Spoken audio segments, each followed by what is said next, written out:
Today, we've got a really fascinating legal case out of the Philippines that, honestly, it gets right to the heart of a huge question. What really makes someone a citizen? Is it just about the paperwork? Or is it, something a lot deeper? Let's dive in and find out. So, I want you to meet Azucena Saavedra Batuigas. Her life story is, well, it's a total paradox. Think about it. She was born in the Philippines, married a Filipino, had Filipino kids. In every single way that you and I would think matters, she was Filipina. But legally, she was considered a foreigner, an alien in her own home. This is the story of her long journey to make the law see her reality. All right, so let's start with Azucena's story. It really shows us a woman who was a citizen in everything but name. You see, Azucena's roots in the Philippines go deep. She was born there way back in 1941 and, get this, she never once left the country. She married a natural-born Filipino, Santiago, and together they raised 5 kids, who all grew up to be professionals. She was a teacher for a while, and then she helped co-manage their family business. I mean, she lived her entire life as a Filipina. But there was this one attempt back in 1980 to get her citizenship recognized, and it got set aside because of a technicality. Can you imagine? So how could she fix this situation? Well, Philippine law basically gave her 2 options to make her citizenship official. But as we're about to see, these 2 paths were very different. Okay, so path 1 is something called derivative naturalization. The idea is simple. If you're a foreign woman and you marry a Filipino citizen, you're just deemed a citizen yourself. It's supposed to be a straightforward administrative process as long as you don't have any legal disqualifications. Easy, right? Well, path 2 is not so easy. That's judicial naturalization.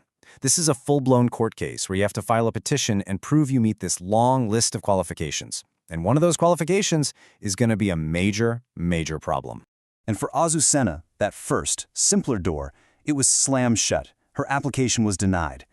And here's the crazy part. It wasn't because of anything she did wrong. It was because the government body at the time didn't think there was enough proof of her husband's citizenship. So this forced her down that second, much harder path, taking her case to court. And this is where she hit her biggest obstacle. To win in court, Azucena had to check every single box, and that included a very specific financial requirement that became the entire center of the fight.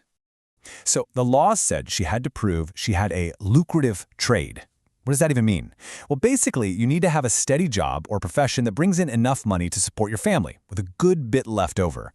The whole point is to make sure you won't become a public charge, a burden on the state. Sounds pretty reasonable on the surface, right?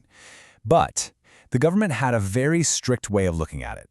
And this table just lays out the conflict perfectly. On one side, you have the government's argument. They're saying, look, she has no personal income. The family business, it's registered in her husband's name. As a foreigner, she couldn't even legally own land. But then you look at her reality. She was a teacher by profession. She left that career to become a full partner in building the family business from the ground up. Together, she and her husband made enough to raise and educate 5 successful kids. The government saw individual paperwork. She lived a shared family life.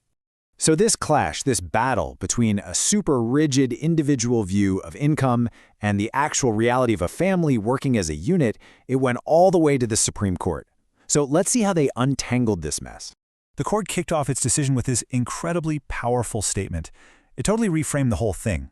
This wasn't about accounting spreadsheets anymore. It was about family unity. The whole point of the law wasn't to tear families apart over whose name is on a business permit. It was to bring them together under one citizenship, one allegiance. The court's logic here was just so clear. First, they said, let's focus on the whole point of this law, keeping the family together. That's a constitutional principle. Second, they looked right past the paperwork and saw Azucena for what she was, a joint provider. Her hard work in the family business, they said that was proof enough of a lucrative trade for both of them. And third, they pointed out something really smart. She's a professional teacher. She could go back to teaching any time, which guarantees she would never be a burden on the state. In the end, the court looked at the substance of her life, not just the technicalities, and finally granted her citizenship. So, Azucena's case is a huge win for a common-sense view of the family in citizenship law. But it also shines a light on the law's focus on the intent behind the marriage, the intent to build a real life together. And that raises an even bigger question. What happens when a marriage isn't about building a family at all? What if it's just a transaction? Yeah. Is marriage just a contract you sign for personal gain? This exact question was tested in another huge case, and it's a perfect contrast to Azucena's story. Okay, so this brings us to another case, Republic versus Albios. And wow, is it different. In this situation, a woman literally paid a man $2,000 to marry her just so she could get U.S. citizenship. They split up right after the ceremony and never lived together. Later, when she tried to have the marriage declared void, the court came back with a shocking ruling. Nope, the marriage is legally valid. Why?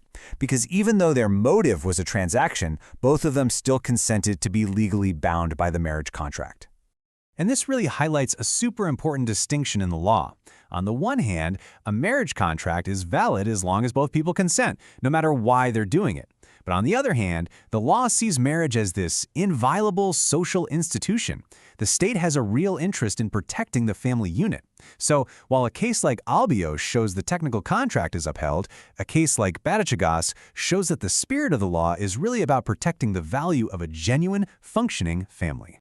And that brings us right back to Azucena. Her story, especially when you see it next to these other cases, really forces us to ask ourselves, what is citizenship? Is it just a checklist of legal requirements and a stack of paperwork? Or is it defined by a lifetime of contribution, a family, and of truly belonging to a place in every way that counts?